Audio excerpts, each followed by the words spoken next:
আসসালামু আলাইকুম। আমি দেশের কিছু এলাকাতে নিম্ন আদালত অর্থাৎ জেলার যে আদালতগুলো আছে কিছু এলাকাতে সেখানে ঘেরাও হয়েছে, এই ধরনের ডিস্টার্বিং খবর পেয়েছি।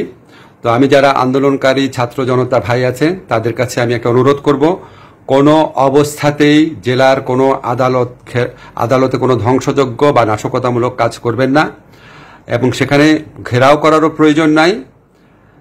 আমি যতদূর জানি আমি আপনাদের কনফার্ম করছি, ছাত্র জনতার পক্ষ থেকে যেই প্রত্যাশাটা ছিল সেটা হচ্ছে উচ্চ আদালতের সুপ্রিম কোর্টের চিফ জাস্টিস এবং অন্যান্য কিছু জাজের পদত্যাগের ব্যাপারে।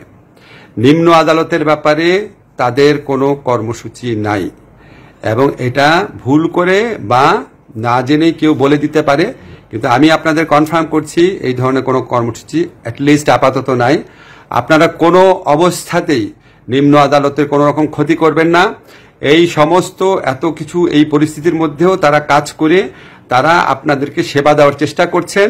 অতীতে যে ভুল ভ্রান্তি কিছু জায়গায় হয়েছে সেটার থেকে তারা বের হয়ে আসবেন এবং সেটা তারা আমি আপনাদেরকে আইন মন্ত্রণালয়ের দায়িত্বপ্রাপ্ত উপদেষ্টা হিসেবে বলছি, সেরকম নিশ্চয়তা তারা দিয়েছেন এবং আপনারা যে কোনো মূল্যে আমাদের এই আদালত ব্যবস্থাকে, নিম্ন আদালতে যারা বিচারক আছেন তাদের নিরাপত্তার ব্যবস্থা করবেন, ভবনে নিরাপত্তার ব্যবস্থা করবেন।